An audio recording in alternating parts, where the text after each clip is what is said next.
17:03, damos continuidad a nuestra jornada informativa. Hoy martes 5 de enero, víspera de Reyes, mucha actividad en los comercios, mucho movimiento. Se observa principalmente en el sector de la avenida Eusebio Ayala, inmediaciones del Mercado 4. Leila, ¿cómo estás? Buenas tardes. ¿Qué tal? Buenas tardes, Silvio. Muchos temas, muchas informaciones que desarrollar el día de hoy, ya día martes.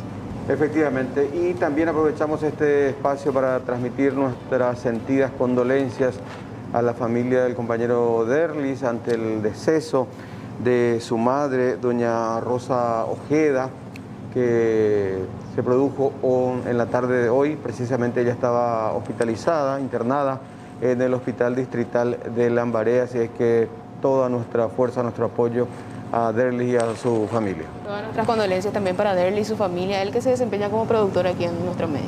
Es así. Bueno, repasamos los datos del tiempo y luego ya el completo desarrollo de cada una de las principales informaciones destacadas en la jornada de hoy. A estas horas, Ciudad Capital y su área metropolitana registra una temperatura prácticamente de 30 grados, humedad también elevada, 61%, el cielo está parcialmente nublado, vientos de dirección sur a estas horas a 11 kilómetros en la hora. En lo que resta de la tarde se prevén todavía algunas precipitaciones dispersas, al igual que en horas de la noche, con vientos de dirección variable, entre 27 y 25 la variación de la temperatura en horas de la noche, y a la madrugada entre 24 y 21 grados, una jornada cálida con cielo parcialmente nublado y con vientos variables. Para mañana, mitad de semana, miércoles, 21 grados de mínima, 32 la máxima estimada, un día también cálido a caluroso, con precipitaciones dispersas y ocasionales tormentas eléctricas, 32 la máxima estimada. El día jueves continúa la inestabilidad con posibilidad de tormentas eléctricas, también 22 de mínima, 31 la máxima estimada.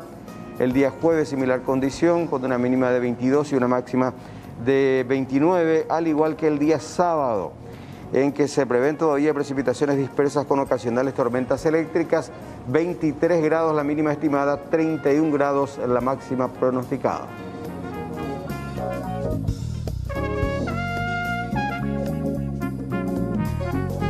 Decíamos que persiste este aviso meteorológico de la posibilidad de ocurrencia de lluvias intensas con tormentas eléctricas moderadas a fuertes y ráfagas de vientos fuertes a muy fuertes. Inclusive el aviso que se actualizó a las 16:35, Leila, ¿no? Exactamente, y que dice que el sistema de tormentas continúa afectando la zona de cobertura, por lo que aún es elevada la probabilidad de que genere fenómenos de tiempo severo en forma puntual sobre dicha área. El resto de la tarde de hoy, martes 5, la zona de cobertura, hablamos del sureste, suroeste de la región oriental y noreste de la región occidental. Y los departamentos afectados, sureste de Ñeembucú, centro y noreste de Alto Paraguay. Entonces es el boletín emitido por el Departamento de Meteorología con respecto al fenómeno esperado para esta tarde-noche ya de martes.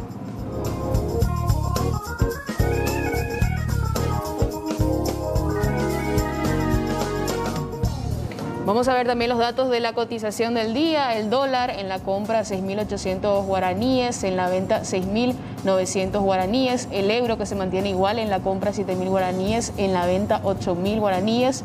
El peso argentino en la compra 40, en la venta 50 guaraníes. Y el real en la compra 1.250, en la venta 1.350.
Y atención que sigue generando todo tipo de reacciones esta publicación de un diario norteamericano que da cuenta de una negociación prácticamente secreta que se habría registrado entre el gobierno reconocido por nuestro país de Juan Guaidó con autoridades del Poder Ejecutivo. La reunión que hoy el propio Villamayor confirmaba se realizó en Palacio de Gobierno allá por noviembre del 2019, Leila, vos que estuviste allí. Sí, 11 de noviembre del 2019. A las 10:30 incluso. Dije, hora exacta y todo daba Villamayor justamente. Y según lo que hablaba esta publicación, o lo que mencionaba esta publicación de este medio internacional, es que mediante un contrato que propuso, en este caso propusieron los emisarios de Juan Guaidó al Paraguay, era que se condone, o en este caso Paraguay pague la deuda que tiene con Petróleos de Venezuela.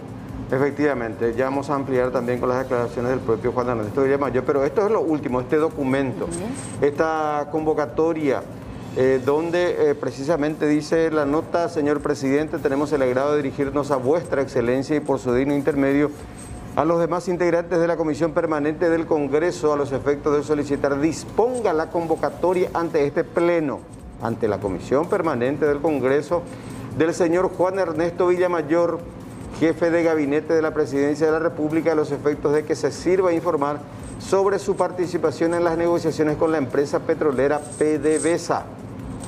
Continúa la nota, Leila. La presente deviene la imperiosa necesidad de conocer sobre la existencia de un acuerdo referente a la deuda existente con la petrolera y la participación de los funcionarios paraguayos involucrados en los mismos, en la seguridad de contar con el apoyo de los colegas para la aprobación de la presente solicitud. Saludamos a vuestra excelencia con nuestra consideración más distinguida. Lleva la firma de los senadores proponentes, en este caso el senador Gilberto Apuril y también de Patrick Kemper.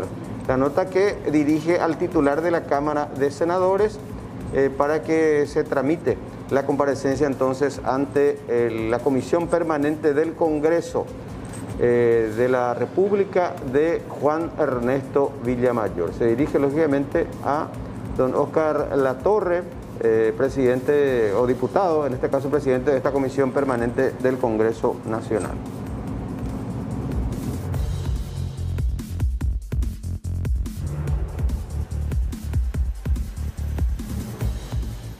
Bueno, ampliamos enseguida este tema, las reacciones también y las explicaciones que se dan hoy en sede gubernativa.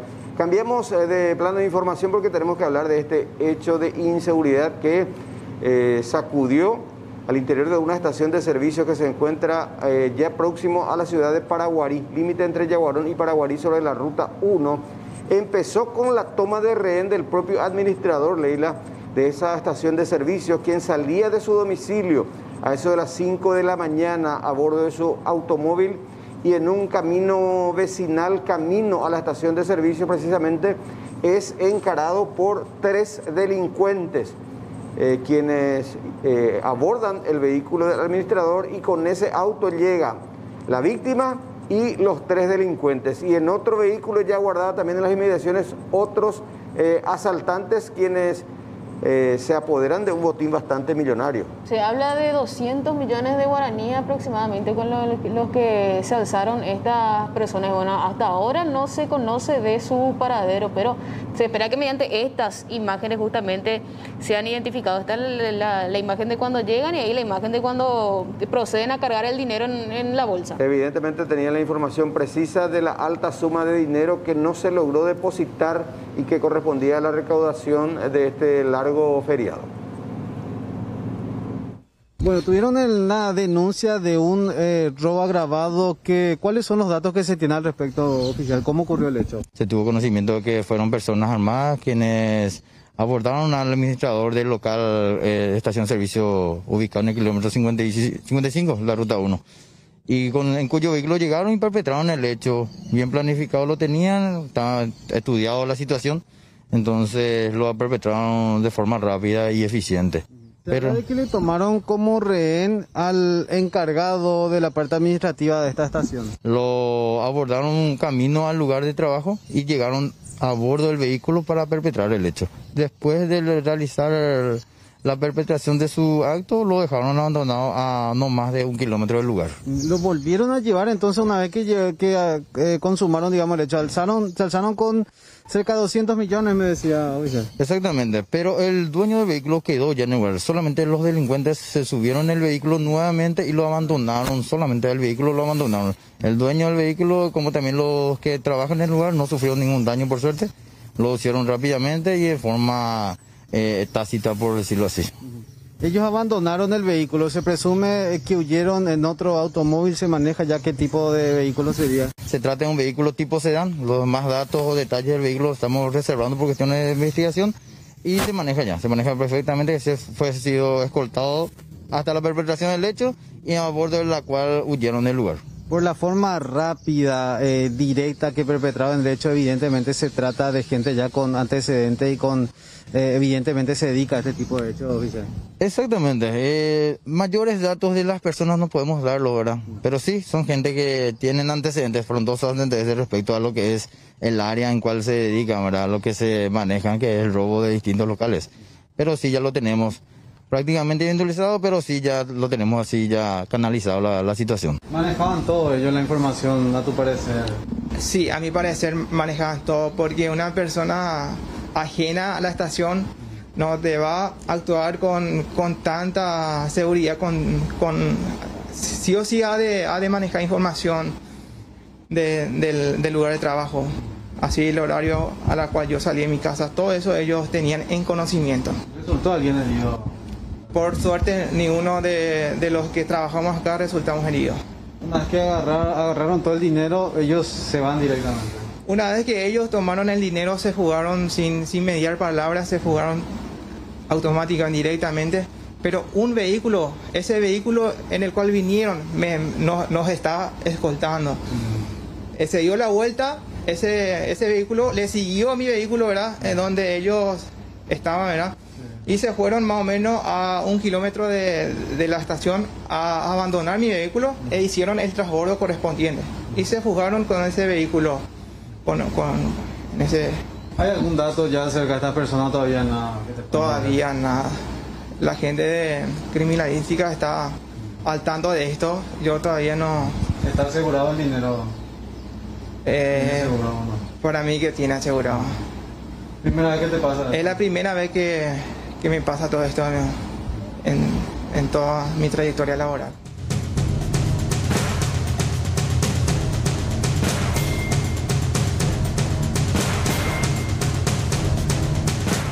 Bueno, y tenemos que hablar nuevamente de los personales de Blanco del Instituto de Previsión Social, porque ellos siguen en paro escalonado, teniendo en cuenta de que no llegaron a un acuerdo o no están de acuerdo en este caso con lo que dicen las autoridades de la previsional, Silvia. Claro, porque si bien ayer se hablaba de la posibilidad de una solución, de una recontratación ya de los 51 médicos cuyos contratos habían fenecido el 31 de diciembre último, lo único que se habilitaba a partir del anuncio del Consejo del IPS es la posibilidad de que ellos puedan seguir marcando los relojes biométricos y sus respectivas asistencias, y que el contrato estaba supeditado a la aprobación del presupuesto.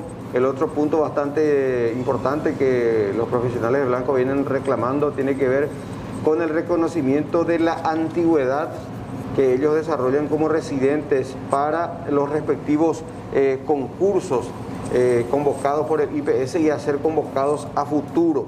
Y es este punto el que los mantiene, digamos, divididos aún con las autoridades superiores del IPS. Y bueno, y ahora están en paro escalonado, pero anuncian ya una huelga propiamente dicha desde el lunes, si es que no reciben respuestas más favorables para ellos.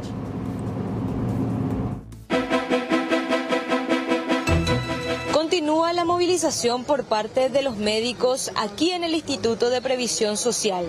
No se llegó a un acuerdo con autoridades del IPS, por lo que la huelga iniciaría el lunes. El recontrato de los compañeros era lo mínimo que podíamos pedir, nosotros no íbamos a aceptar menos que eso, y ahora continuamos la lucha por este segundo punto, así como bien decías, que fue realmente el punto que nos motivó inicialmente a empezar esto, que ya empezó en diciembre realmente.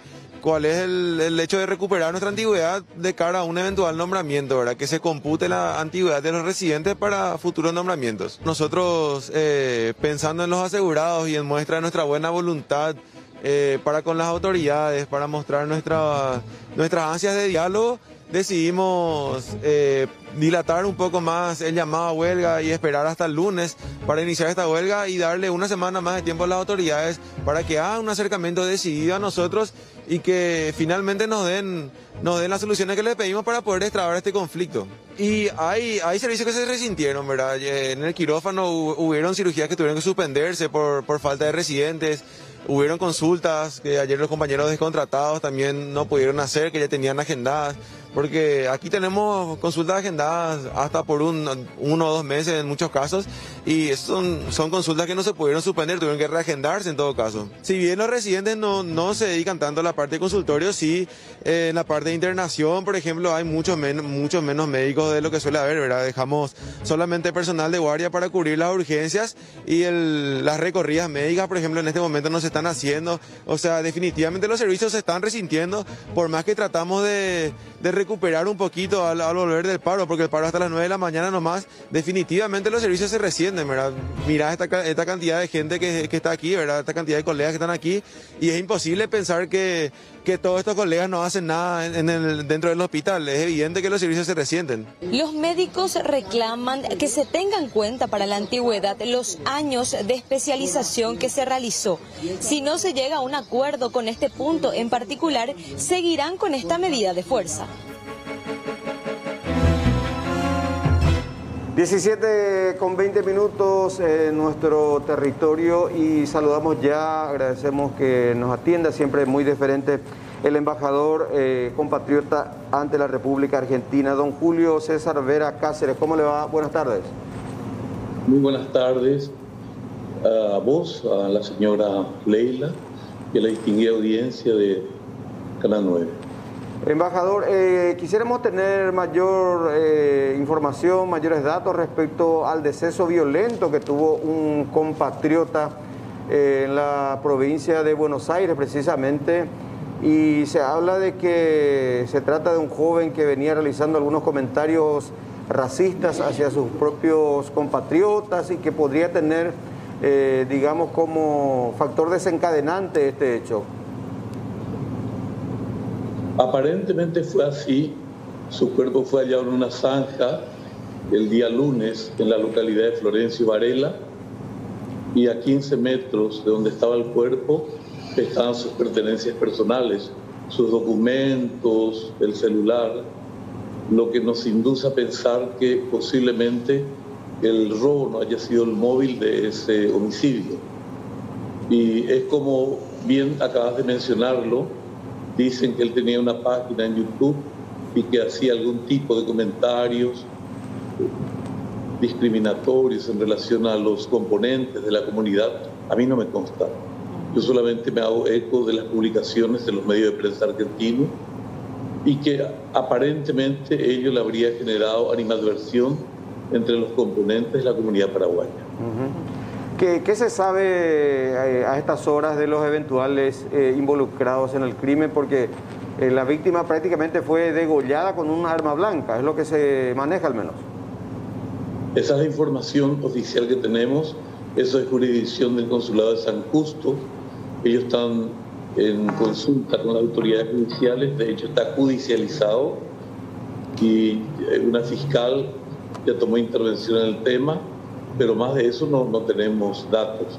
Se va a realizar la autopsia del fallecido para ver exactamente las circunstancias de su muerte, pero todo induce a pensar que es una cortadura en el cuello con un arma blanca lo que produjo su deceso. Pero repito, las razones que motivaron son presunciones. No tenemos ninguna información oficial al respecto, y con el transcurrir de los días seguramente vamos a tener más datos.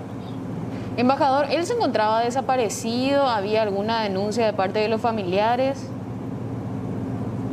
No, para nada.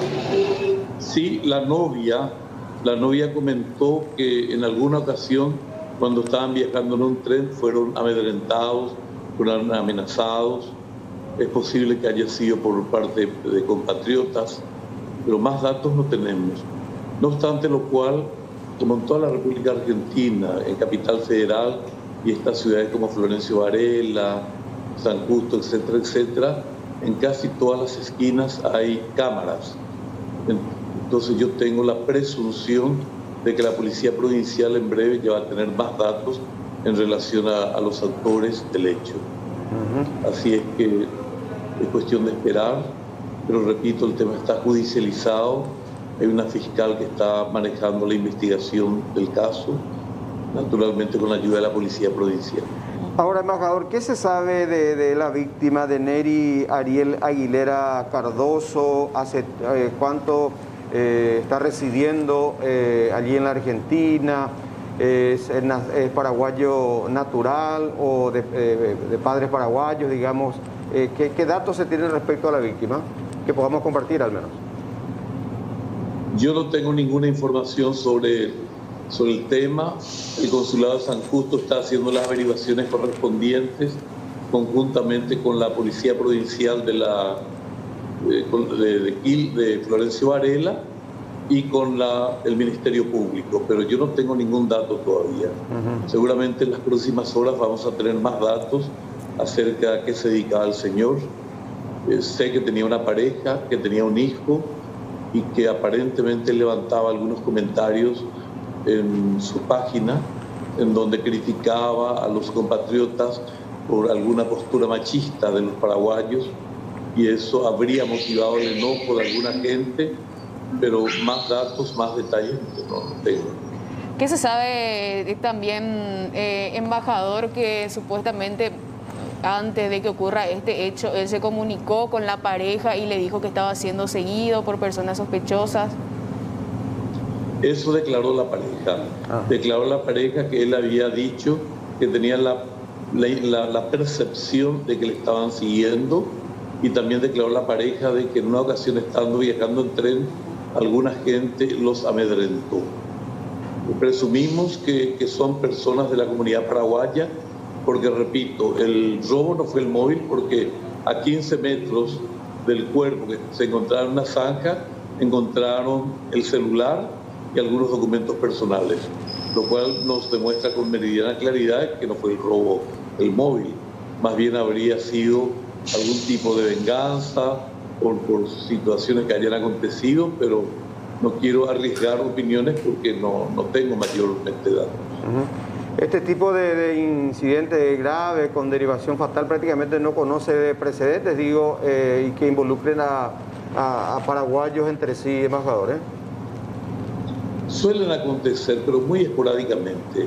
Muy esporádicamente, en la que nuestros compatriotas, por cualesquiera razones y en ocasiones muy especiales y muy espaciados en el tiempo también, discuten con el otro, generalmente por problemas personales, y acontece un crimen de esta naturaleza.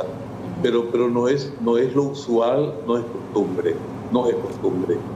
Muy raras veces los compatriotas se ven afectados por este tipo de situaciones. Una de ellas fue la de Fernando Báez. Fernando Báez, recordamos. Le mataron en una localidad de la costa, que dicho sea de paso, hasta ahora los presuntos autores están en la cárcel, todavía no se produjo el juicio oral, entonces no sabemos a ciencia cierta quiénes van a ser declarados culpables, quiénes van a ser absueltos, y naturalmente no conocemos las penas. Pero el último gran evento fue eso, y antes de eso creo que aconteció un crimen de esta naturaleza pasional, pero nada más que eso. Ya.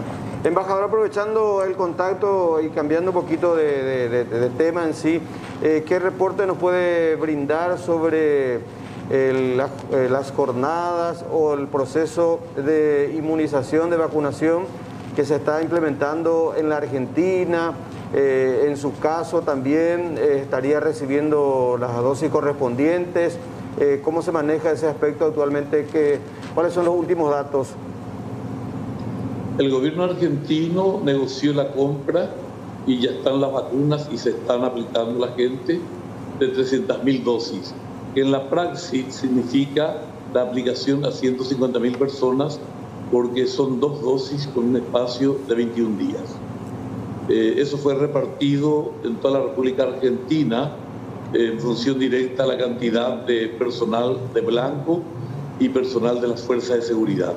En primera instancia, ellos van a ser los beneficiarios de esta vacunación. Se espera que en los próximos días vayan viniendo en forma sucesiva mayor cantidad de dosis de Rusia. De hecho, la República Argentina ha negociado con Rusia la provisión de varias miles de vacunas para inmunizar a toda la población.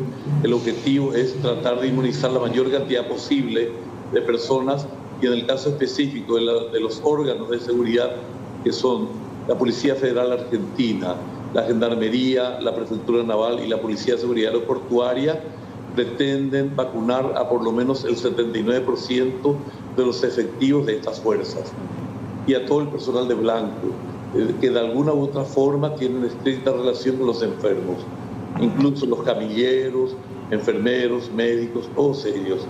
Pero repito, con esta primer dotación de 300.000 vacunas, que en la praxis significan para 150.000 personas, no creo que se dé satisfacción a todos estos requerimientos.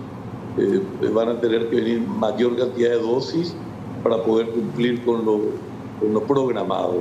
Independientemente de ello, la República Argentina está en conversaciones con otros laboratorios, el Estado argentino, entre ellos el de Oxford, que no nos olvidemos que el señor Hugo Sigma es uno de los principales referentes acá en Argentina, y él es socio comercial de la empresa AstraZeneca, la sueca, al igual que algún otro laboratorio de México, y cuando venga la materia prima en Argentina van a procesarlo, y después del procesamiento lo van a remitir congelado a México, y en México se hace el envase de estas vacunas antes de su distribución a América Latina. Así es que Argentina también tiene asegurada la provisión de esa vacuna. Están reanudando las negociaciones con la Pfizer, la americana. De hecho, ya estaban negociando, por razones que ignoro, se truncó la negociación. Hoy por hoy están tratando de retomar esa negociación. Y en líneas generales, el gobierno argentino está adoptando las providencias necesarias para vacunar a su población. Mientras tanto, aquí seguimos aguardando. Bueno, embajador, le agradecemos su deferencia de siempre, muy gentil, y hasta la próxima. Hasta la próxima, cuando guste. Don Julio César Vera Cáceres, embajador paraguayo ante la Argentina.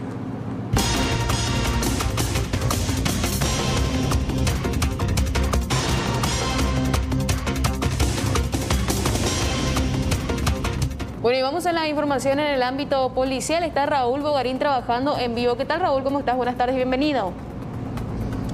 ¿Qué tal? Buenas tardes, Leila, Silvio y a todos los televidentes de C9N. Estamos aquí en el Departamento de Investigación del área de Asunción para hablar acerca de la detención de una persona, un joven de 26 años, quien es indicado como supuesto estafador. ¿Qué hacía él? Aparentemente alquilaba vehículos y posteriormente los vendía con documentaciones falsas. Estamos aquí con el comisario principal, Omar Méndez, para que nos comente acerca de la detención de esta persona. ¿Qué tal? Buenas tardes, comisario. Sí, buenas tardes para usted, Díaz, por amable teleaudiencia. Efectivamente, 15-30 horas aproximadamente, se pudo lograr la detención del ciudadano Gabriel Monreales.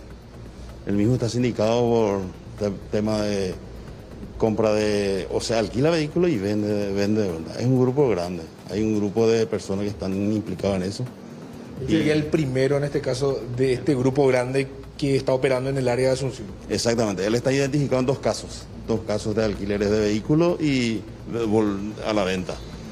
Pero no se descarta la posibilidad que hay gente que están alquilando el vehículo que están en complicidad con ellos también, porque una vez teniendo el documento del vehículo, ellos van a rescatar, sí o sí van a recuperar su vehículo. Se descarta la posibilidad también que están en conocimiento de algunos de los que están rentando los vehículos también. O sea que los propios dueños de los vehículos o los que trabajan ahí son los que facilitan. No se descarta esa posibilidad, pero hay un grupo más que nosotros estamos viendo para hacer algunos allanamientos también para seguir la investigación. Funcionarios públicos como para conseguir documentos, porque ellos falsean esas documentaciones para poder vender nuevamente. Estamos investigando varios casos, tenemos muchos hilos a hilvanar para ver, a llegar a conclusiones si hay funcionarios que están implicados en esa situación.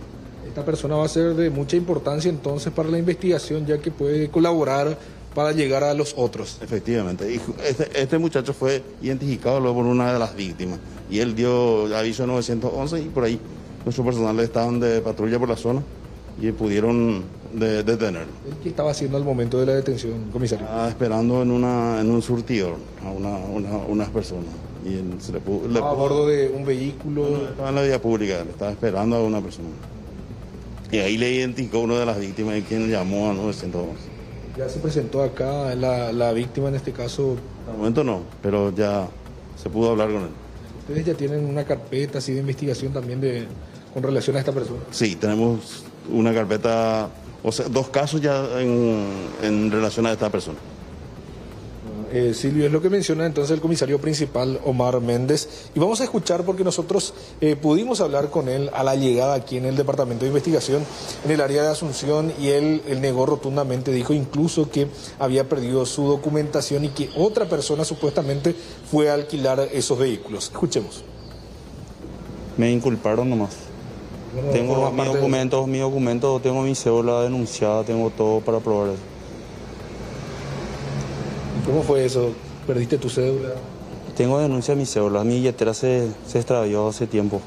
¿Alguien utilizó toda tu cédula para poder...? Sí, denuncié mi cédula. No tenía mi cédula, luego cuando me detuvieron los oficiales no tenía mi cédula. Ni me agarraron ni... ¿No conoces nada acerca de estas personas que alquilaban autos? No le conozco absolutamente a ninguna persona. Yo soy una víctima también, así no. Usaron mi documento, pero bueno, no pasa nada. ¿Estás tranquilo? Estoy tranquilo, claro. Estoy a disposición, tengo mi abogado que me va a defender sin problema. Muchas gracias. Tranquilo. Lo que mencionaba este joven de 26 años con relación a su detención, niega rotundamente los hechos que son acusados y que tienen contra esta persona. Vamos a cerrar este contacto con el comisario nuevamente. ¿Habrá más diligencia con relación a esta red grande que opera para alquilar vehículos y posteriormente venderlos? Sí, efectivamente, tenemos algunos datos que vamos a cotejar y vamos a tener algunos allanamientos más adelante. Muchas gracias, comisario principal Omar Méndez. Entonces, con relación a este caso que va a tener todavía una larga historia porque son muchas las personas implicadas, incluso los que trabajan en las playas, y también no se descarta la posibilidad de funcionarios compañeros. Raúl, justamente, y Silvio, ayer leí a través de las redes sociales en esta famosa página donde la gente hace sus reclamos, ¿verdad? Sí. Una mujer que justamente denunciaba que un hombre alquiló su vehículo y posteriormente lo quiso vender a través de un contrato privado. Y se pudo dar cuenta porque la persona que iba a adquirir el vehículo, por el número de chapa, pudo llegar hasta la dueña y ahí se comunicó y se corroboró que en realidad eran documentos adulterados y situaciones que se suelen dar, como la que estamos viendo también en muchas ocasiones, ya hemos hablado. Y lo que siempre se menciona también es de parte de las autoridades las precauciones que hay que tener a la hora de adquirir un vehículo. A la hora de adquirir, a la hora de alquilar inmuebles, también en esta época de verano. Está avivado ahí, Raúl. Hay que tener en cuidado, y justamente vamos a consultarle, él que sabe más, el comisario, algunas recomendaciones para aquellas personas que de repente se dediquen a alquilar vehículos. ¿Cuál es la recomendación para no caer en esta red de estafa? Y la verdad que los que se dedican a alquilar tienen que pedir todos los documentos a la persona que va a alquilar el vehículo. No va a alquilar por alquilar nomás también. Porque estos utilizan otros documentos, no el de ellos. No el de ellos, generalmente utilizan cédula ajena. En estos casos se utilizó cédula ajena, pero no se descarta la posibilidad que es tan complicado, gente que están rentando también el vehículo. A saber que... ¿Y por eso la facilidad? Sí, que va a recuperar su vehículo. Ahí está entonces la recomendación, pedir todas las documentaciones, guardar mucha precaución a la hora de alquilar vehículos y también, como bien lo mencionó Silvio Cuevas, con relación a las viviendas, que va a ser el auge de este verano. Gracias Raúl por el reporte desde el Departamento de Investigación en nuestra ciudad capital. Hasta luego.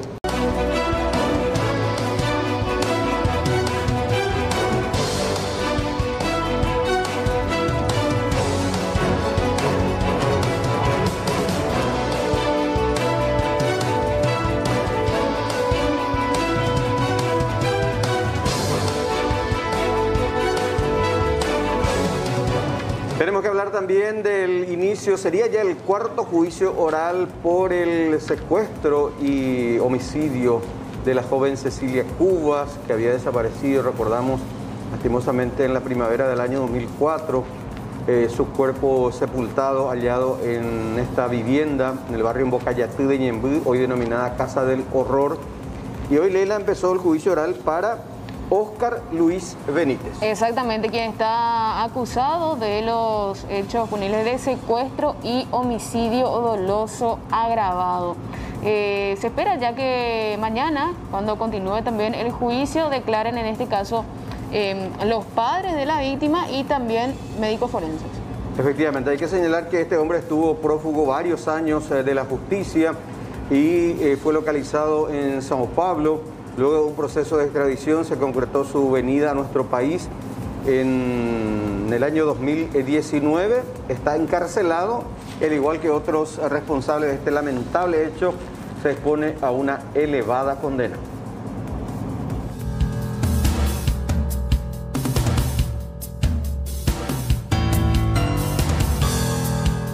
Inició el juicio oral en contra de Óscar Luis Benítez, una persona que está siendo acusada de participar directamente del secuestro y posterior homicidio de Cecilia Cubas. En este primer día, un perito informático presentó varias conversaciones que mantenían los integrantes de este grupo referente al secuestro y posterior al hecho.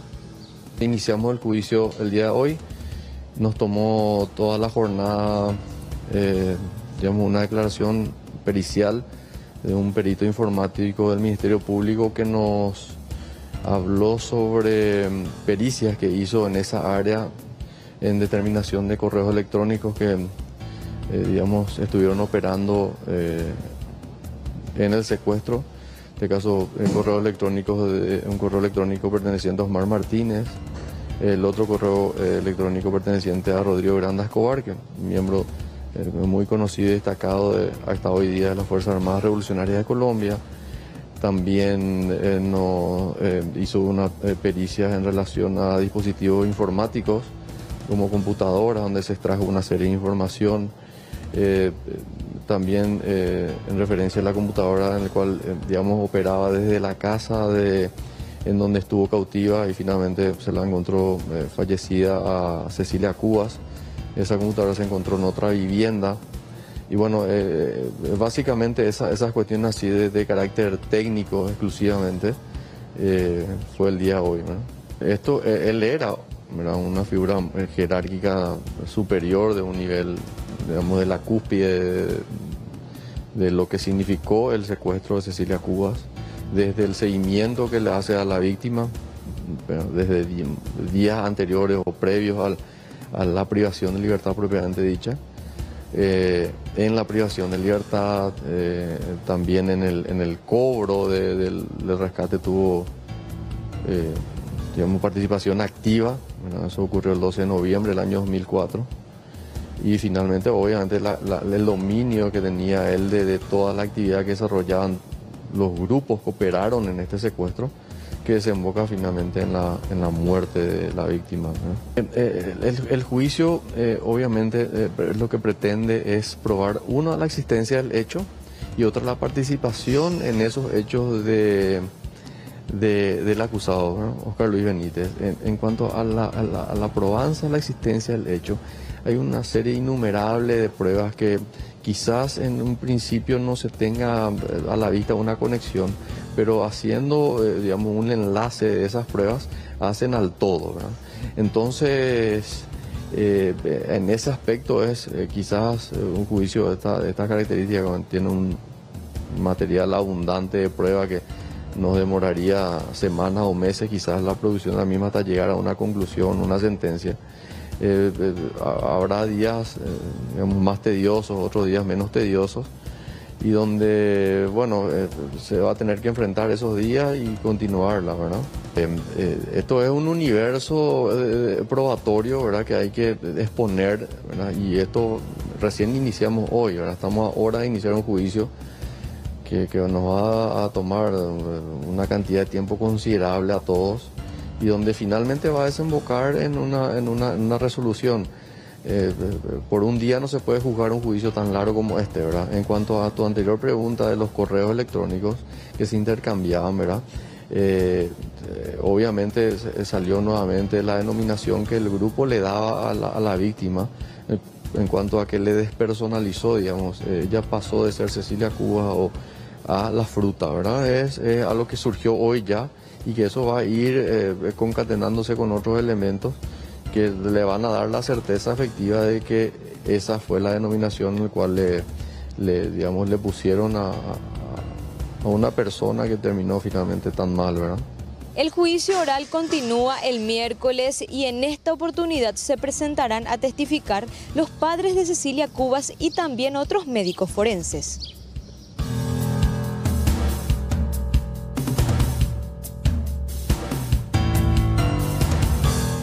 Hoy se dio la comparecencia del ministro de Salud ante la Comisión Permanente del Congreso. Exactamente, y esto haciendo lobby ya con los senadores debido a la postura, en este caso, de los fabricantes de las vacunas anti-COVID. Había sido necesitamos otra ley, digamos, para encaminar la compra fuera del mecanismo COVAX. Exactamente, y se habla también de que Paraguay tendría que asumir la responsabilidad en este caso, en caso de presentarse también efectos adversos con las vacunas. Hay una serie de cláusulas bastante llamativas, consideradas incluso leoninas, como se dice, por parte de las grandes industrias farmacéuticas que producen estas vacunas que fueron objeto de señalamiento por parte de los legisladores al titular de la cartera de salud, aunque el propio doctor Querey, por ejemplo, reconocía que son estas poderosas industrias farmacéuticas que tienen la sartén por el mango, como se dice. Exactamente, y ya se convocó a sesión extra para mañana. Efectivamente. Para tratar este punto. Todos estos estudios clínicos de las vacunas nos muestran varias que están adelantadas y que han mostrado un perfil de efectos adversos muy bajo y aceptable, ¿verdad? Y por eso ya tienen aprobación varias de ellas por entes reguladores a nivel mundial de alta vigilancia. No obstante, también hay que recordar que estamos en la parte preliminar de la tercera fase, o sea, ni siquiera está culminada la tercera fase. Entonces, todavía hay que seguir monitoreando las vacunas e incluso después de su venta y aplicación existe lo que se conoce como cuarta fase, que es una vigilancia sostenida que hace la Dirección de Vigilancia Sanitaria en el Paraguay. Entonces, se pueden dar efectos adversos, pero el perfil hasta ahora es muy aceptable de todas las vacunas y nosotros vamos a estar negociando solamente con aquellas vacunas que tienen ya evidencia científica de que son seguras. ¿Cómo se lleva a detectar? Bueno, mayormente lo que hay son efectos adversos muy leves, por ejemplo, enrojecimiento en la piel, dolor en la aplicación, febrícula, que suelen durar apenas 24 horas, ¿verdad? Eso es normal. Y también yo quiero señalar a la ciudadanía que tiene que estar muy atenta a las versiones oficiales respecto a esto y también tienen que entender que cuando un país publica estos efectos adversos, en realidad habla muy bien de ese país porque quiere decir que hay transparencia y está mostrando lo que ocurre. Incluso ustedes, si tienen chicos o alguno de ustedes se vacuna contra alguna vacuna, fiebre amarilla, influenza, muchos de ustedes van a tener de repente síntomas transitorios muy similares a lo que están reportando aquí, ¿verdad? Así que las vacunas son seguras y tienen incluso criterios más estrictos estrictos que los medicamentos, por ejemplo. ¿Qué es lo que debería hacer el gobierno? ¿Cómo debería proceder entonces? En primer lugar, el Estado paraguayo se tiene que hacer cargo de los efectos adversos graves, ¿verdad? Como lo vamos a, normalmente. Y aquellas vacunas que vengan, digamos, por aquí van a estar vigiladas constantemente por la Dirección de Vigilancia Sanitaria. Por un lado tenemos lo que está asegurado para el mecanismo COVAX, que ya hemos adelantado cerca de $7 millones y hay otros $40 millones reservados, y hay otro fondo de Hacienda en base a un fondo relacionado con catástrofes y epidemias que orilla los $90 millones. ¿Alcanza para toda la población? Sí, si bien es cierto que nosotros estamos orientando la estrategia al 20% en realidad más, ya conseguimos el 30% con COVAX, todo lo que compremos por encima va a aumentar el porcentaje de cobertura. Pero lo que es esencial cubrir es el 20%, porque ahí ya están englobados los trabajadores esenciales, las personas mayores y las personas que tienen enfermedades crónicas. Las empresas privadas que traigan vacunas van a tener que generar un registro sanitario. Así que eso es innegable. Y también tienen que generar un plan de contingencia en caso de efectos adversos graves. El ministerio en sí va a tener la mayor, va a otorgar las mayores facilidades, no va a poner ningún obstáculo para las empresas privadas. Eso sí, y quiero ser muy claro en esto, al inicio siempre va a haber que respetar el Plan Nacional de Introducción de la Vacuna. En otras palabras, vacunar por priorización. En el traslado no se respeta el tema de la conservación de la vacuna, eso podría tener efectos adversos. En ese caso, por ejemplo, ¿quién asumiría responsabilidad? Sí, no, eso en el proceso mismo ya es controlado, tiene algunos criterios dispositivos que aseguran que en todo momento se mantuvo la temperatura, hay una cadena logística que es protegida. En eso habitualmente, seguramente, dependiendo de quién se haga cargo de ese transporte, ya sea el Estado paraguayo o la compañía, porque las negociaciones pueden ser de uno u otro modo, entonces las responsabilidades van a quedar bien establecidas en el contrato. ¿Cómo puede ser que el sector privado ya adelante, ya en marzo vamos a tener vacuna y el Estado no pueda tener esa capacidad de anunciar? Bueno, nosotros somos muy responsables, no queremos generar una expectativa. ¿El sector privado entonces es irresponsable? No, me refiero, yo no me puedo hacer cargo de lo que diga el sector privado, porque ellos tienen que hacerse cargo, es posible, ellos deben tener su información para ello.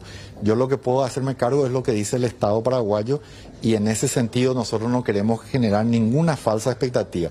Pero como he dicho también, al minuto que tengamos cerrado algo, lo vamos a socializar. Todas las vacunas que sean suministradas por el Ministerio de Salud Pública van a ser gratuitas, sin excepción, por mecanismo COVAX o por fuera del COVAX. Los del sector privado van a tener un costo, pero el precio va a ser fijado por el Ministerio de Salud Pública. ¿Ya se avanzó en ese tema de la regulación? ¿Cómo se va a controlar? Respecto al sector privado. Exacto. Bueno, lo que pasa es que tienen que presentar primero su documentación, tienen que presentar una propuesta, digamos, de precio, establecer un poco su estructura de costo, y en base a eso el Ministerio de Salud Pública fija un precio.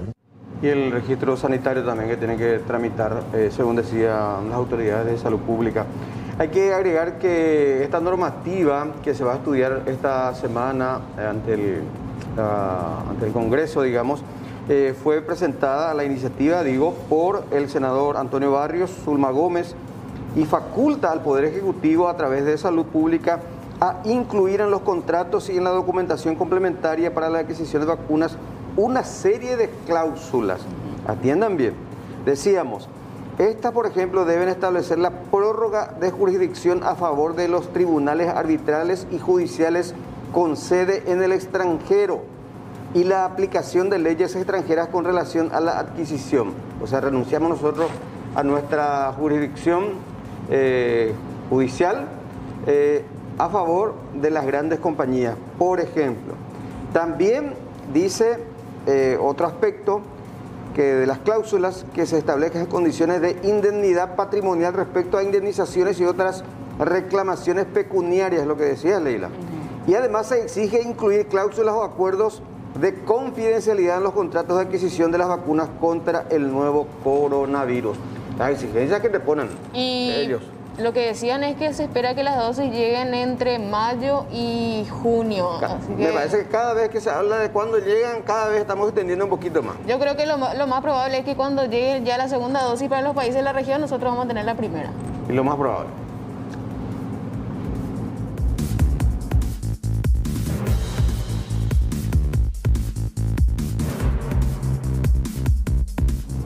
Bueno, y vamos a hablar de este accidente de tránsito que se produjo ahí sobre la calle Primera Proyectada Iturbe, y vemos involucrado a un camión, a un vehículo de color rojo también con este automóvil de color negro. Este vehículo, el automóvil de color rojo que trabaja como Uber y llevaba a una pasajera, volcó prácticamente, ¿eh? Terminó volcando después del choque. Cruzaba la calle, la intersección de Primera, en este caso el vehículo, y según el conductor dice que no vio al automóvil de color negro, que terminó impactando prácticamente en la parte trasera, ya al lado derecho, y bueno, terminó volcado de esta manera. La pasajera terminó herida.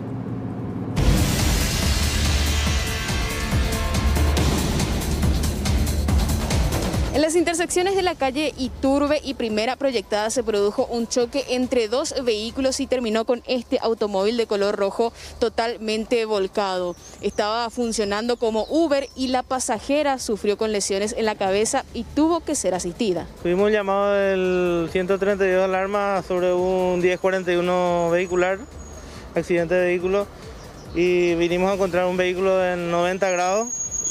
Volcado con una pasajera de mujer que salió por sus propios medios por el tercer acceso del vehículo, y el conductor también habría salido por sus propios medios.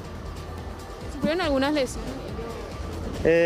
La señorita tiene un traumatismo leve de cráneo, ya que aparentemente no estaba usando el cinturón de seguridad. Era una pasajera Uber. ¿Podemos decir que tuvo un corte en la cabeza? No, un golpe más que nada, un golpe cerrado, pero ya es traumatismo. ¿Ella estaba consciente? ¿Pudo hablar con usted? Sí, estaba consciente, se sentía bien, estaba solamente con el dolor de cabeza. Se pudo inclusive volver a parar, pero fue trasladada por móvil CM a Hospital de Trauma para su revisión, ¿verdad? ¿Su herida no reviste gravedad? No, no reviste ninguna gravedad, por suerte, más material que otra cosa, por gracias a Dios, el accidente. Estaba bajando Iturbe, bueno, desde el semáforo del Super 6, bajaba.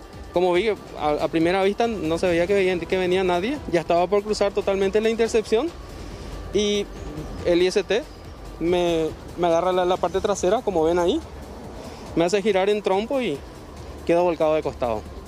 Ya no pude hacer nada. Vi que venía, pero... ¿Vos te desempeñás como Uber? ¿Estaba en pleno trabajo? Sí, ahora mismo sí, como Uber.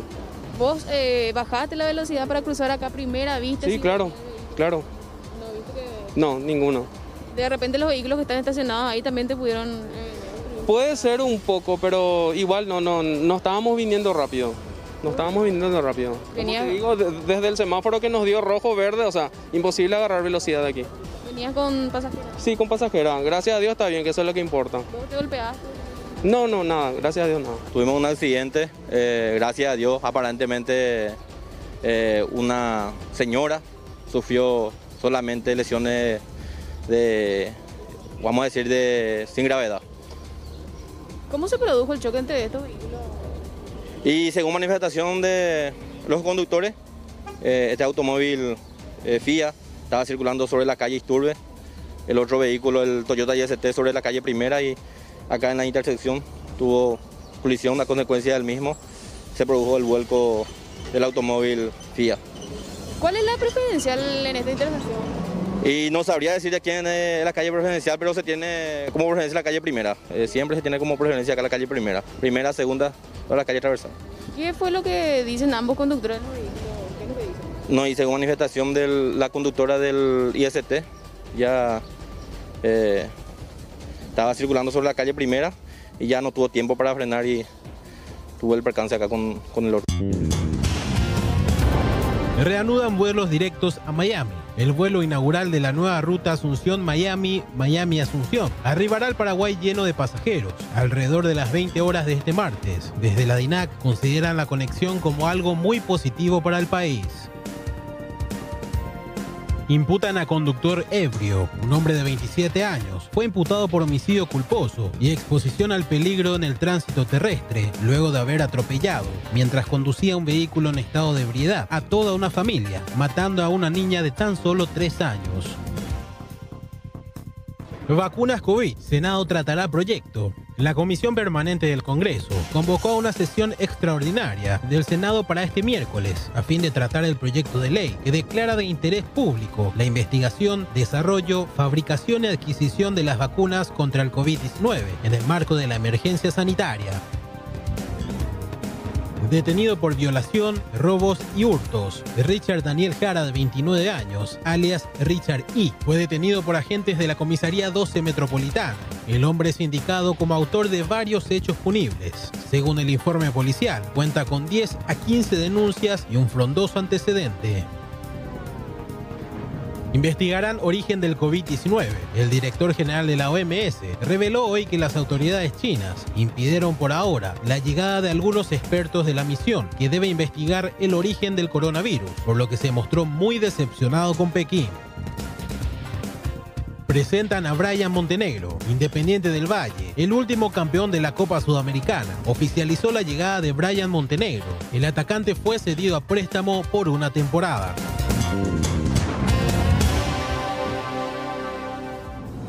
Bueno, Leila, ampliamos este tema que sigue generando todo tipo de reacciones. Exactamente, y esto que inicia desde esta carta, prácticamente, que le llegaba al presidente Mario Abdo Benítez. 29 de octubre de 2019, ¿eh? Sí. ¿Podemos leer in totum hay algo entender? A ver, dice: excelentísimo Mario Abdo Benítez, presidente de la República del Paraguay.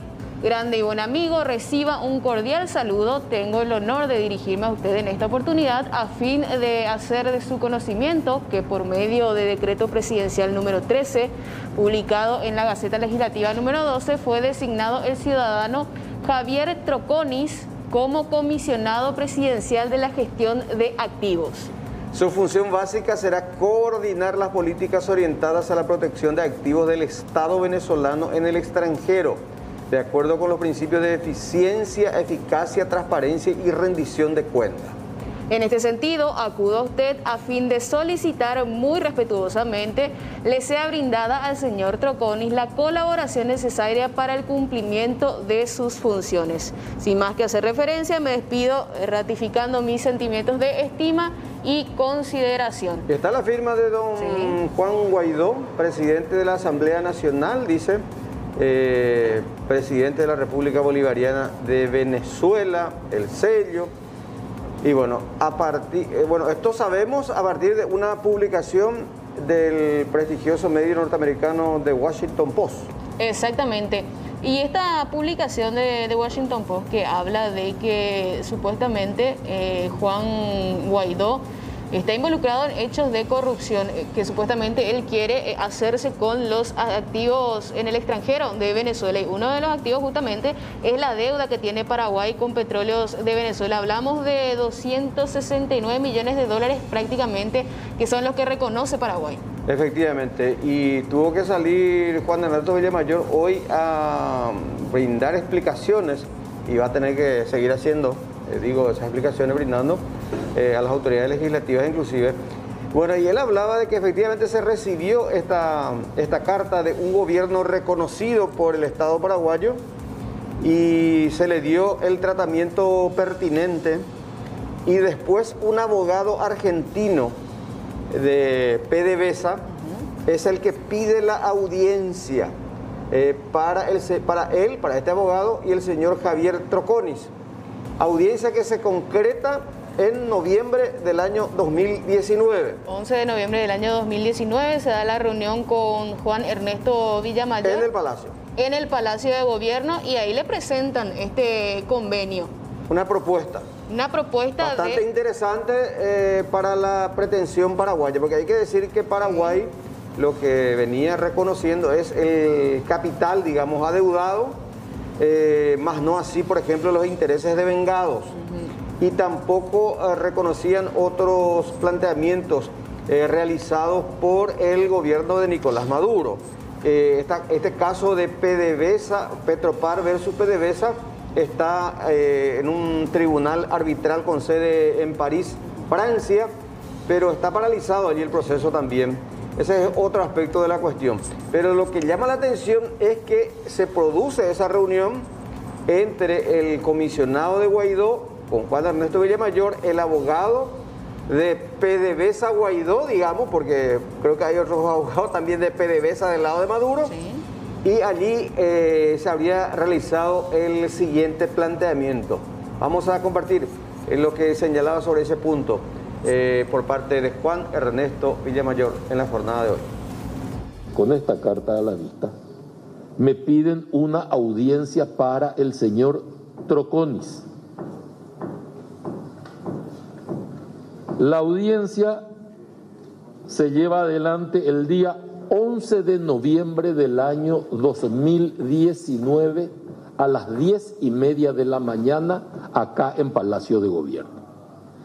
Asisten a esa reunión el señor Troconis, el señor Vidal, abogado de PDVSA, y he participado yo. Habíamos recibido un borrador de un proyecto de convenio que establece en primer lugar que todos los gastos causídicos que correspondan al trabajo de los profesionales serían íntegramente pagados por PDVSA. Que los intereses que el Estado paraguayo desconoce no se contemplan en el acuerdo, de modo tal que el Estado paraguayo no debe pagar intereses. Y además se propone una quita del 50% del capital de la deuda, que en ese momento giraba en torno a 265 millones de dólares. Es decir, el Estado paraguayo tendría que pagar algo más de 130 millones de dólares para dar por concluido el distracto con PDVSA, entre Petropar y PDVSA. Nosotros no podemos, buenamente aceptando incluso los términos que son por demás beneficiosos de la oferta, no podemos garantizar que el pago efectuado tenga fuerza cancelatoria, porque existe un diferendo entre la autoridad del presidente Guaidó y el ejercicio territorial de Maduro. Y esa es una situación de hecho, no es algo que podamos superar, con lo que la propuesta que anteriormente se había remitido a Procuraduría, a Petropar, a Hacienda, quedaba en aguas de borraja ante la imposibilidad de garantizar este tema. Esto fue presentación, debut y despedida. Porque hay una discusión de cuánto le tiene que pagar al abogado. Una discusión entre el señor Hernández y el señor Troconis. Nosotros no tenemos nada que ver porque el abogado le pagan ellos. Entonces, si a ellos les parece que pagan mucho o que pagan poco o que pagan bien o que pagan mal, es un problema que tienen que discutir ellos. Por favor, yo les ruego que me permitan exonerarme a mí de una discusión interna del gobierno venezolano. No tengo por qué participar de eso. No es nuestra responsabilidad. Pero ese proceso en este momento está paralizado, esperando que se defina la situación del acreedor.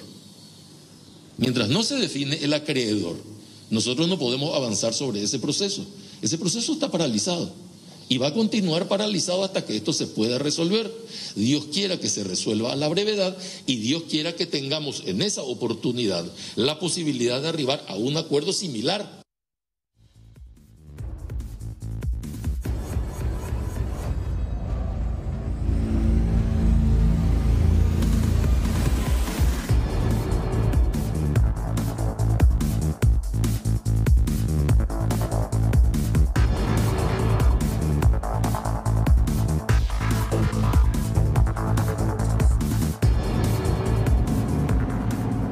En esa segunda parte, Juan Ernesto Villamayor hacía mención a la comisión u honorario profesional que le iba a corresponder a este abogado argentino de unos 26 millones de dólares. Y él salía a señalar de que él es abogado de PDVSA y que ese dinero tenía que desembolsar PDVSA, no el gobierno paraguayo. Exactamente. ¿Y de dónde surgió que supuestamente Paraguay debía pagar estos honorarios? Justamente a raíz de la publicación del Washington Post, y esto que generó también cierta indignación en la ciudadanía tener que pagarle los honorarios al abogado, ¿verdad? Pero él aclaraba, Juan Ernesto Villamayor, que este pago correspondía la responsabilidad a PDVSA. Efectivamente. Pero insistía que no pasó de una charla, de un borrador de propuesta que se remitió en su momento a Hacienda, a la Procuraduría y también a Petropar. Y en esta siguiente intervención de Villamayor se hace mención a la situación, digamos, respecto al laudo arbitral. Repetimos, esto se va a definir en algún momento ante este tribunal arbitral con sede en París y de la que forman parte, creo que un árbitro argentino, otro francés y el tercero no recuerdo. Mexicano. Mexicano, sí. Mexicano. Pero ese proceso en este momento está paralizado, esperando que se defina la situación del acreedor. Mientras no se define el acreedor, nosotros no podemos avanzar sobre ese proceso. Ese proceso está paralizado y va a continuar paralizado hasta que esto se pueda resolver. Dios quiera que se resuelva a la brevedad y Dios quiera que tengamos en esa oportunidad la posibilidad de arribar a un acuerdo similar al contenido de este. Pero necesitamos que estén juntas las dos piezas. La legitimidad por un lado, la legitimación activa, que nosotros denominamos de ese modo en el derecho, y el contenido del posible acuerdo. Bueno, y hoy también manteníamos una comunicación telefónica con David Olson, que fue, digamos, reconocido como embajador o representante diplomático del gobierno del presidente interino Juan Guaidó por las autoridades paraguayas. Estoy leyendo que las cartas credenciales le fueron entregadas en marzo del año pasado, en un acto que se cumplió en el Salón de Independencia del Palacio de Gobierno. David Olson. Y lo que él decía es que la propuesta de la condonación del 50% de la deuda venía de parte de Juan Ernesto Villamayor. Sí, te estaba comentando que esto es un tema que se ha venido tratando hace mucho tiempo, que es la deuda que tiene Petropar con PDVSA. Y la posición oficial del Paraguay siempre ha sido la misma. Esta deuda está en la Cámara Arbitral de París, está en arbitraje. Y este arbitraje lo comenzó, digamos, la PDVSA del régimen de Maduro. Por ende, Paraguay siempre ha mantenido la posición que no puede pagar la deuda hasta asegurarse que está pagando correctamente a la contraparte correcta. Entonces, a pesar de que no solamente esto, se ha tratado varios esfuerzos para negociar esta deuda, ninguno ha podido avanzar porque simplemente no están las condiciones dadas para hacerlo. Bueno, lo que decía el embajador de Guaidó, hay que aclarar también eso, porque nosotros al único a quien reconocemos como presidente de Venezuela es a Juan Guaidó. Exactamente. Porque se rompió relaciones con Maduro. Y bueno, y finalmente todo lo que tiene que ver con el saldo de la deuda de PDVSA viene también de una denuncia del 2016, ya que data de ese año, justamente de parte de Nicolás Maduro ante este tribunal de París. Y lo que decía Villamayor es que hasta que no se tenga el resultado de este... ¿A quién hay que pagarle? Exactamente, ¿a quién hay que pagarle? ¿Qué pasa si yo le pago a Guaidó y después viene Maduro y me reclama también la deuda? Decía prácticamente él. Sí, y explicaba con cierto tecnicismo legal, inclusive él habló de la legitimación activa, quién es el acreedor, en fin. Vamos a ver cómo transcurre todo esto.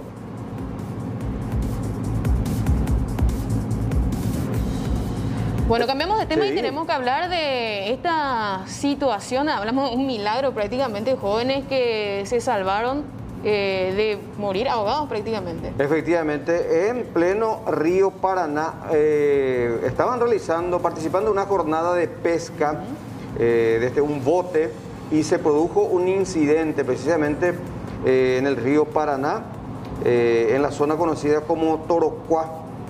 Son personas provenientes de la zona de Santa Rita, departamento del Alto Paraná.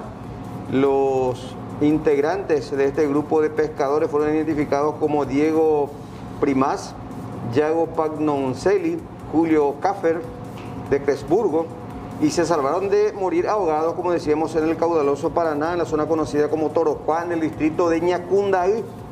Los jóvenes aparentemente estaban de paseo a bordo de esta pequeña embarcación. Ellos mismos estaban filmando el traslado, el viaje, surcando las aguas del Paraná. Y la embarcación vuelca y se hunde luego una brusca maniobra. Exactamente, y hay que decir que por fortuna también una familia que se encontraba por ahí pescando en el sitio logró divisarlos e inmediatamente los trató de rescatar utilizando el bote en el que estaban y bueno, así lograron llevarlos hasta tierra firme y prácticamente salvar la vida de estas personas. Esto ocurría hoy precisamente en esa zona este del país.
Subir aqui, você e o Torto vão bem pro lado, tá? Eu não subo no pico, eles vão levar na ilha, né? Quando eles não for subir, Torto, daí vamos nós bem pro lado do carro. Bueno, momentos previos al incidente que pudo haber tenido una consecuencia trágica, Leila, y ya compartimos a continuación el momento del rescate de estos jóvenes pescadores.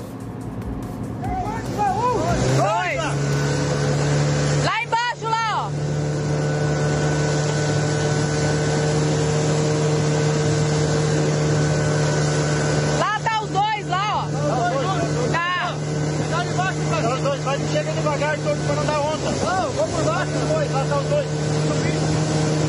Vamos jogar os coletes. Ah, estão chegados. Chega devagar, devagar, devagar, para não dar onda.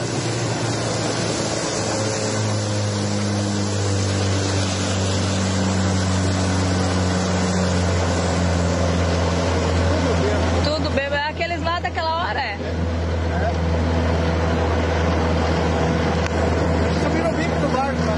Vamos dar o colete, vamos pegar aquele lá em cima. É, também acho. Tá lá, outro. Aqui, põe o colete aqui. É na tira dentro da área. Pega o iPhone, né, boy?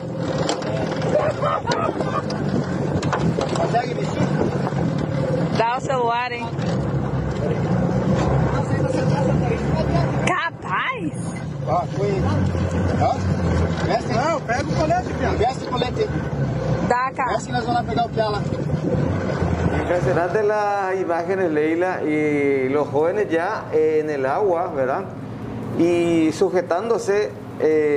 aferrándose a la conservadora. A la conservadora, tratando de nadar incluso contra la corriente y tuvieron la fortuna de que aparezca esta familia en otra embarcación que estaba también incursionando en esa zona del río Paraná, porque o si no se podría haber complicado la situación realmente. Y hablamos de 3 jóvenes cuya embarcación se empezó a hundir, volcó. Sí. Y bueno, pasaron por esta situación. Apareció el otro bote milagroso. Milagrosamente, esta familia que estaba también por ahí, bueno, le comenzaron a lanzar los chalecos salvavidas también para poder estaba rescatar. muy precavido por lo visto también, ¿no? De hecho, uno tiene que respetar el agua, con más razón el Paraná. Me quiero saber qué tenía esa conservadora antes de que se vuelque en la embarcación. Y elementos indispensables para una jornada de pesca. Seguramente, pero bueno, lo que se rescata es que estas personas pudieron salvar su vida gracias también a una familia que se encontraba por la zona. Esto en la zona de Tacuara, en la zona de Ñacundaú, allá en el río Paraná.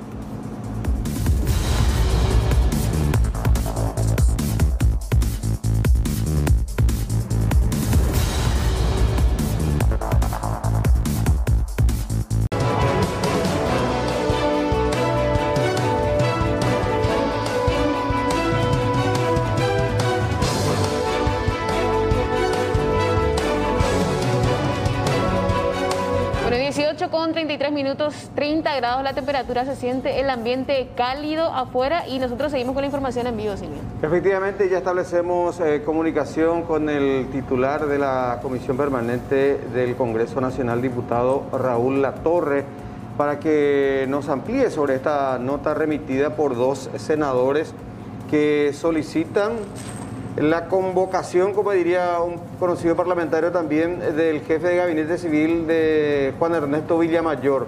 Diputado Latorre, ¿cómo le va? Buenas tardes. Muy buenas tardes, Silvio, Leila. Desde ya es un gusto poder compartir con usted y con toda la audiencia de C9N. Bueno, ¿ya recibió esta nota? ¿Qué trámite se le da a este tipo de planteamientos?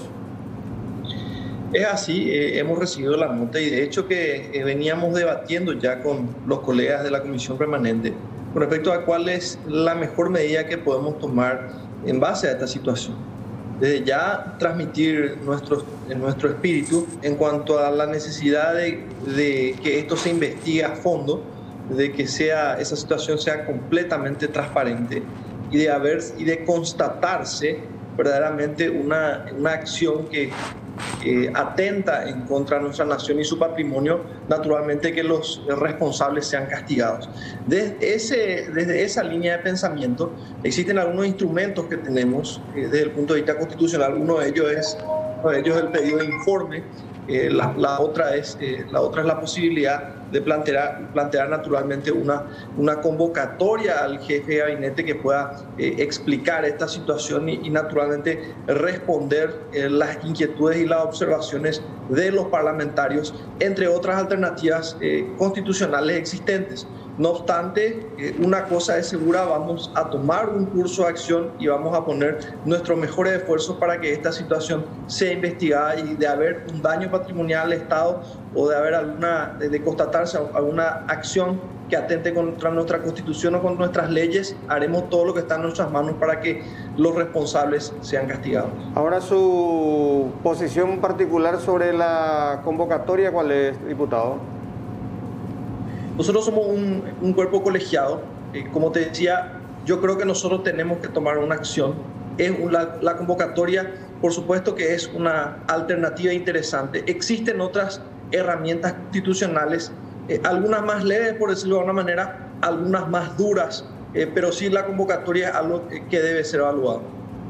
Ahora, diputado, algunos sectores tildan esto ocurrido como un acuerdo secreto.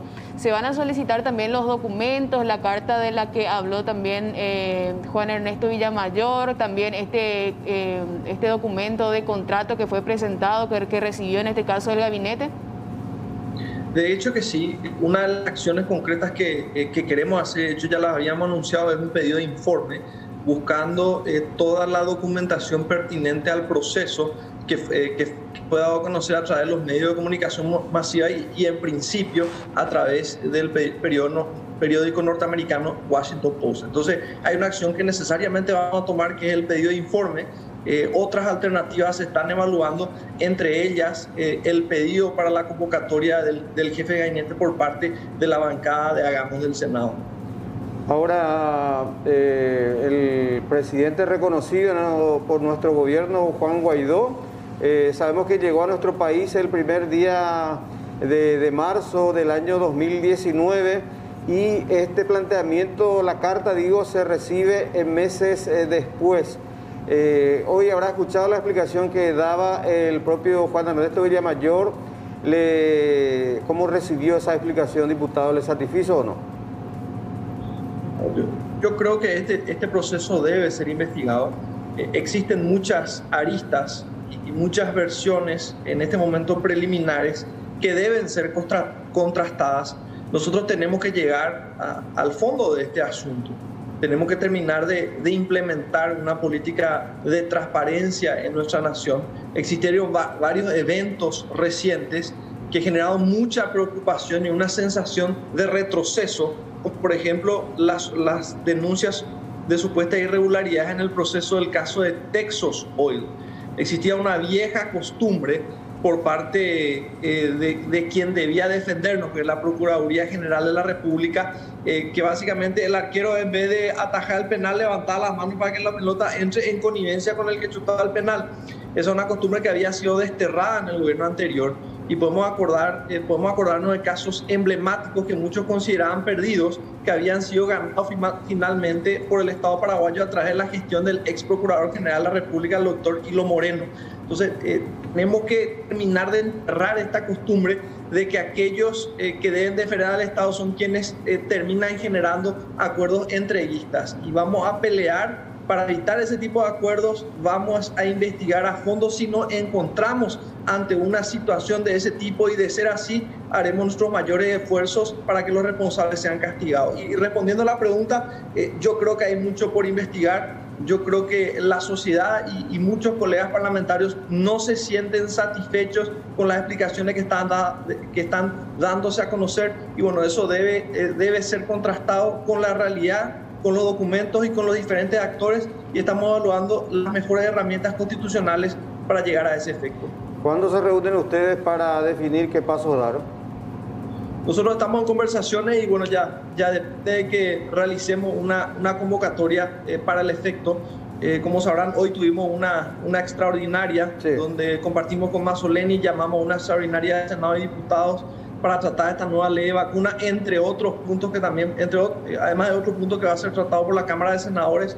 La semana pasada nos reunimos, la anterior también. Estamos más allá de la feria parlamentaria, estamos en movilización constante desde la Comisión Permanente y a través de esta en ambas cámaras del Congreso de la Nación, entendiendo que, como decíamos, si bien estamos en ferias parlamentarias, estamos atravesando un momento muy particular en nuestra historia que tiene que ver con la pandemia, y ante este tipo de circunstancias donde existen denuncias de supuestas irregularidades que deben ser investigadas, les puedo garantizar que también vamos a movilizarnos. Correcto. Gracias por su tiempo, diputado. Muy gentil. Un gusto compartir con usted y con toda la audiencia de C9. Hasta la próxima. El presidente de la Comisión Permanente del Congreso Nacional. Bueno, y lo que mencionaba es que ya en los próximos días se va a resolver entonces esta reunión ya con los miembros de la comisión, para citar también a Juan Ernesto Villamayor y que brinde los detalles acerca de estas conversaciones que tuvo con los representantes del gobierno de Venezuela. 18:41. Te recordamos que llegaron a Bristol los reyes de los precios bajos. Aprovechar la gran variedad de productos en PlayStation, bicis, piscinas, celulares, tablets y mucho más. A propósito de piscina, te presentamos esta piscina Betsway de casi 6.500 litros. Pagabas cuotas de 121.000 guaraníes, ahora solamente en 18 pagos de 69.000 guaraníes. Por supuesto, con esta compra estás participando de la promo de tus sueños y la posibilidad de ganarte una camioneta Toyota New Hilux 2021 full equipo, más combustible gratis por un año, más 50 millones de guaraníes en efectivo. No esperes más, pedí ya. Contactanos a través del WhatsApp 0991-670-000, o también podés llamar al 519-4000 o a través de nuestras redes sociales, comprando online en www.bristol.com.py. Bristol, la mejor casa de electrodomésticos del país.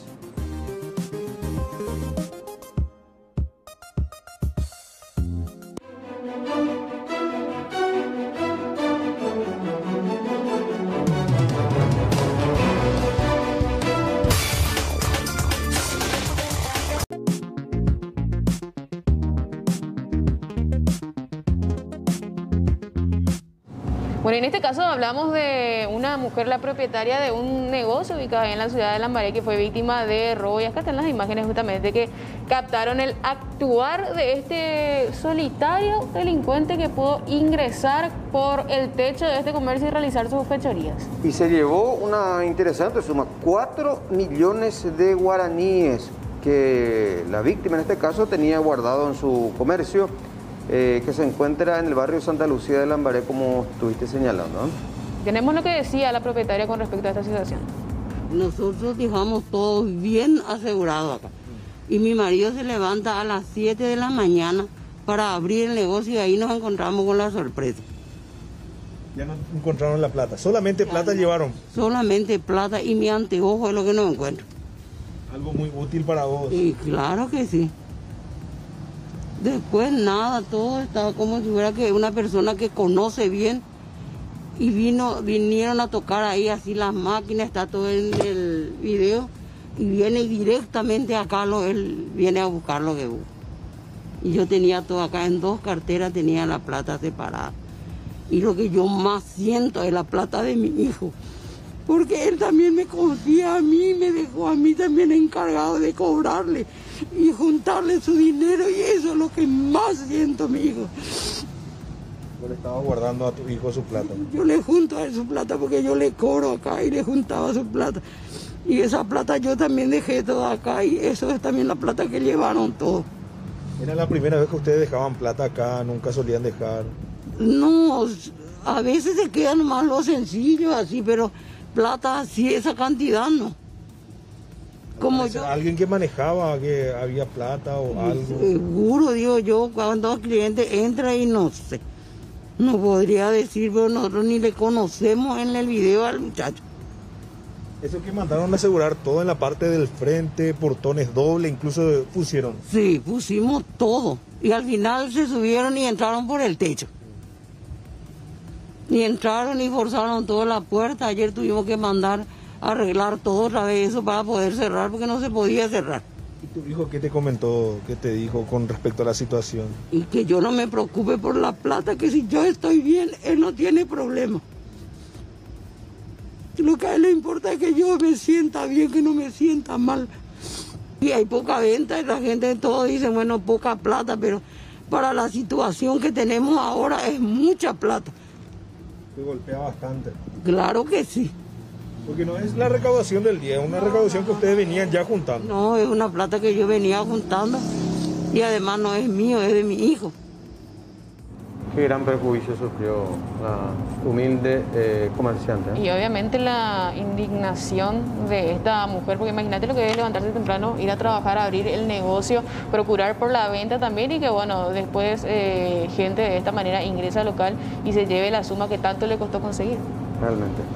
Cambiemos de tema, tenemos que hablar también de este anuncio que realiza la ANDE. Ya empezó con los cortes, son 120.000 clientes que tienen más de 5 facturas vencidas. Exactamente, ya en el mes de diciembre iniciaron con los cortes, se habla de un aumento del 30% aproximadamente de morosidad, ya que de esto que tiene que ver también con la pandemia. Recordemos que hubo prórrogas incluso para los usuarios, para exoneración también. Exoneración también, muchos que fueron beneficiados, y bueno, ahora se habla de que quienes adeuden 5 facturas ya van a sufrir el corte de energía eléctrica.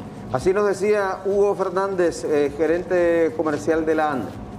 Y en este mes de diciembre hemos cerrado con la promoción Plan 2012, que consiste en un plan de financiación sin intereses, ¿verdad? Básicamente todo ello fueron las facilidades que ha brindado la institución.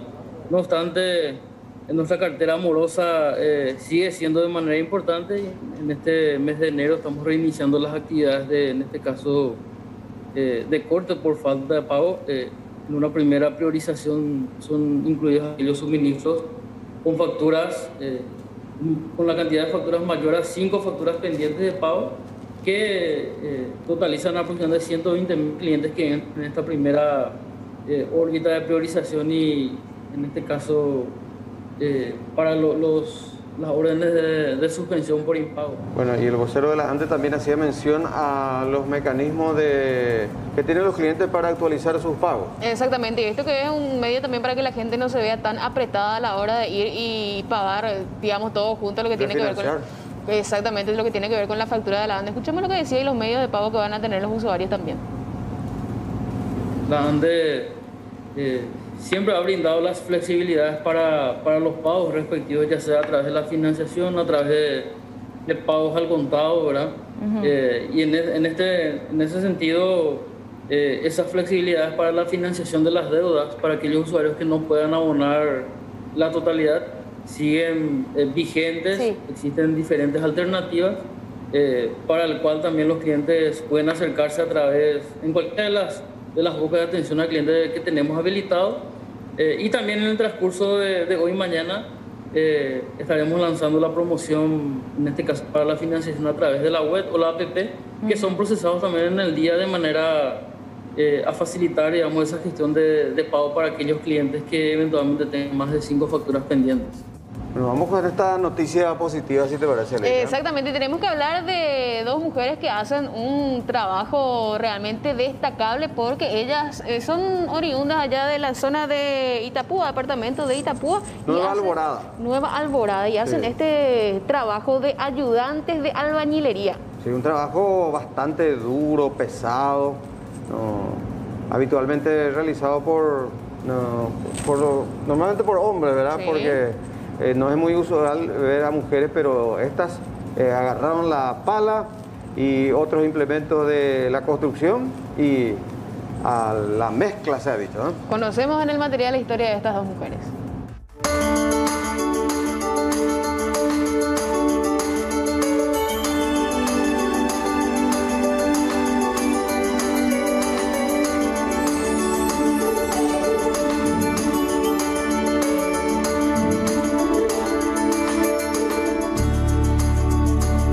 Se dicen que las mujeres del Paraguay son las más gloriosas de América. Ellas se destacan por ser sacrificadas y valientes.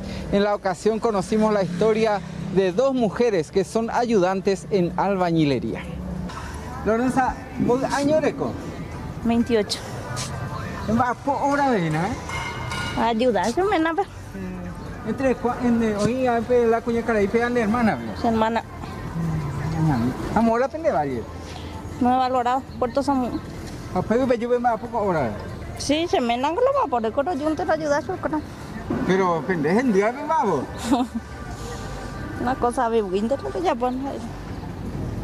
No, pero, de compartir, pero ¿se puede hacer algo cuando uno quiere allá? Sí.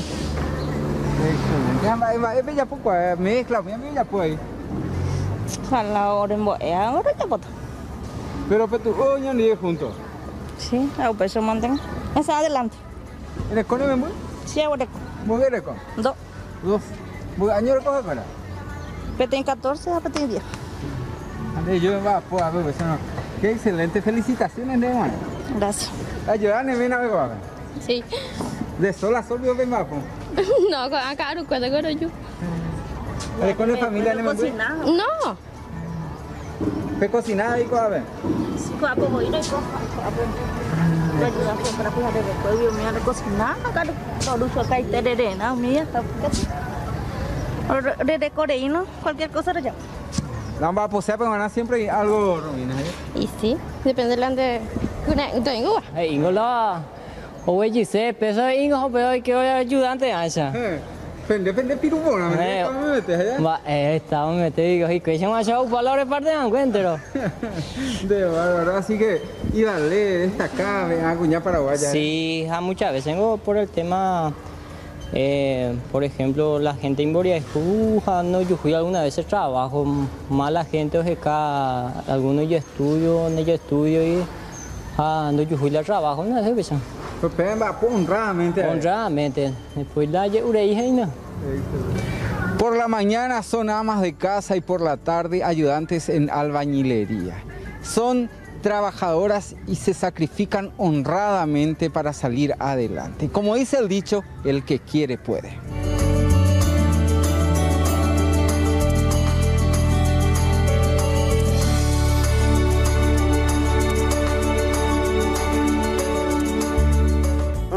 esto con mucha expectativa. En una hora aproximadamente tendría ya que arribar, ya en los próximos minutos se señala ya la posibilidad de la llegada de este vuelo proveniente de Miami, Estados Unidos.